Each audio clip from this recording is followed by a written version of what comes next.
Hi. An amazing series of events brought me to be here today. It was pretty cool. So I'm glad that I'm given the opportunity to ask you some questions. My first question is, I feel a ton of positive momentum in my life right now, just like doors are flying open. What are you worried about?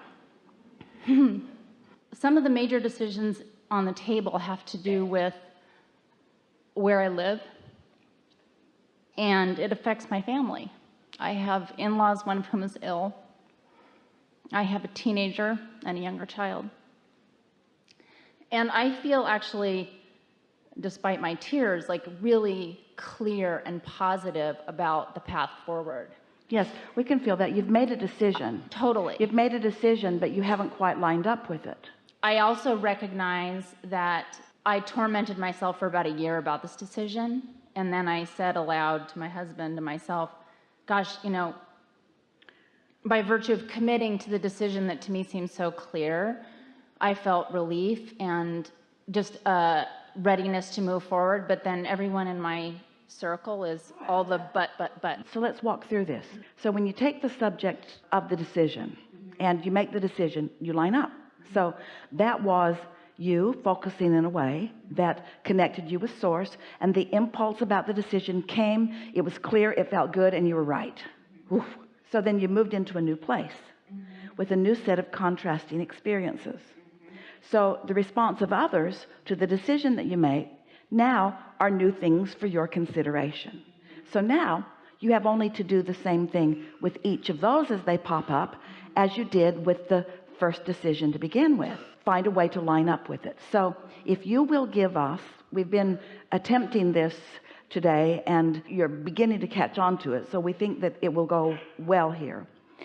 So if you'll just give us the most significant obstacle or question that is on your mind about that.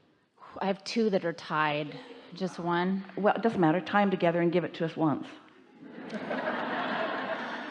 One is that there are financial obstacles with the correct decision, which I recognize. All right, so that's big. So let's break it down. So financial obstacles, break those down for us. Actually, I'm going to go all the way down. What are the financial obstacles? Well, boom, boom, boom, boom. Yeah, so, boom, boom, my boom. job, my husband's job, the cost of living, all of these different things. But I think what it comes down to is... But what we want to point out to you, because what you're saying, we get it. And the way you're saying it, we understand. And why you're saying it the way you're saying it, we understand that too. But none of what you just said is the least bit helpful. We know that you're sort of trying to set a platform and get a point of understanding here. But the dialogue that we're reaching for is to take a piece and make it fit. And then take another piece and make it fit. And then take another piece and make it fit. And then take another piece and make it fit. And it's not that hard to do when you take them one at a time. And after a while, everything fits. Now the universe is working that out for you. You don't actually have to do that. But since most of you are so determined that you have to sort of bang things into place, you don't let yourself go until you have done a little banging.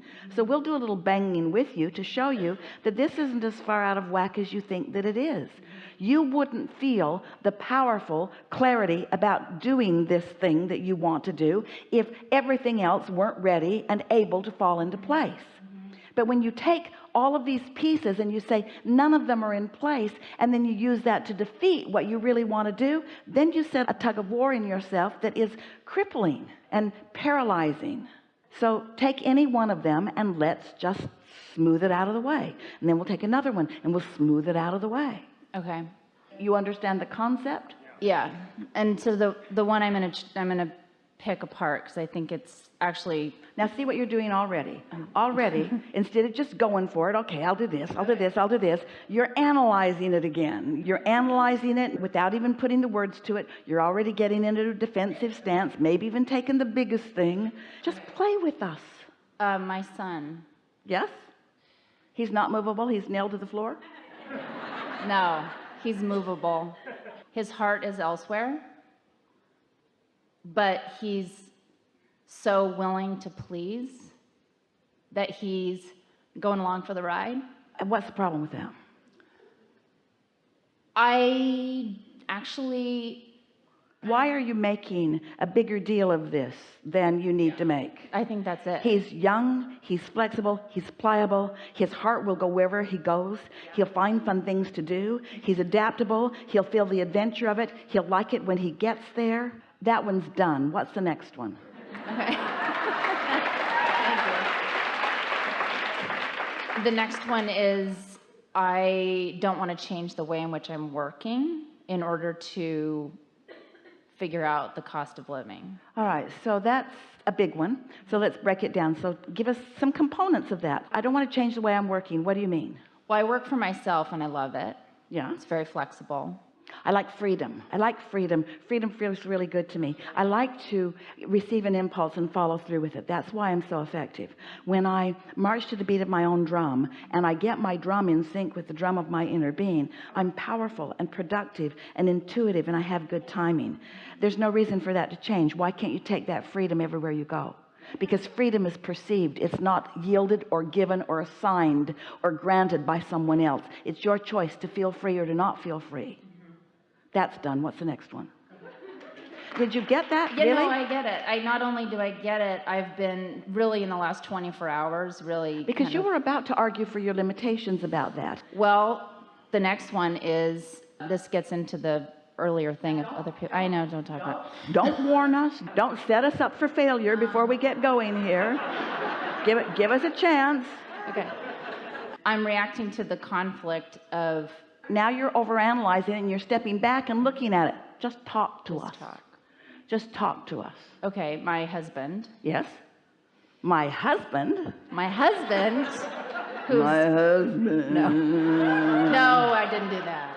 What did you do? How did you feel? Concern. Concern because? Because... Are his feet nailed to the floor?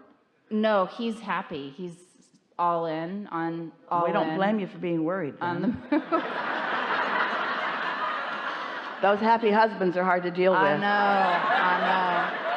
know. No, I think he's afraid of other people's unhappiness, and so he's advocating for the alternative, which I think is the wrong choice. Well, maybe, but you really don't know what he's doing, and it doesn't matter anyway because it's your choice to make. And so if he's advocating for something that you know isn't right, doesn't matter. You just got to win him over by your clarity, but you can't win him over by your confusion. So you can't win him over by your confusion. Your power of influence comes when you hook up with source energy. And you know you're on the right track because when you think about it before you start nitpicking about the details of it, you feel great about this. So as you go through this and you work out the bugs a little bit as we're doing here so that you're in alignment, any resistance that you feel from him will go away because he wants you to do this thing and he's only reflecting back to you your worries. Yeah. But you just blamed it on him. You said, what I'm worried about is what he's worried about. I'm worried about what he's worried about, what I'm worried about, what he's worried about, and I'm worried about what he's... And we say, somebody needs to stop that. Okay, so related to that, I have really genuinely been practicing vocalizing clarity because I do feel certain about this. There's no question. We know that. It's why we picked you from the crowd. No we can question. feel that about you. So the words that I use are... I am clear about this, what I say to my husband. I am clear about this in my mind. There is no doubt in my mind this is the right thing. I feel really good about it. And then occasionally when he lobs the contrast my way, I say... Lob it at us. Lob some contrast. Well, I really think that we should leave. I think that, you know, the path that you're saying and what we've chosen is not the right thing. I think we should, you know, kind of keep considering going back. So we'll be you. I know you do, honey. I get that. I've had some of those concerns, but they've all sort of left me. The more I think about this, the more I can feel that it's going to open for us in a really wonderful way. And so I really appreciate and I want to hear from you. I'm not going to do anything that you feel strong about, but I know how you feel because I've been feeling that too, but I got past that. And now I can really feel that this is the right thing to do. Mm-hmm. And I think we're right there, like right on this great shift over. So you might have to say it more than once. To a husband? You might have to say it more than once. To this supportive, eager person who wants your happiness as much as all other things in life put together. Yes, to him. What else? Oh, it's done. I think it's done. Yeah. I think it's done. Yeah. Thank you. Yeah.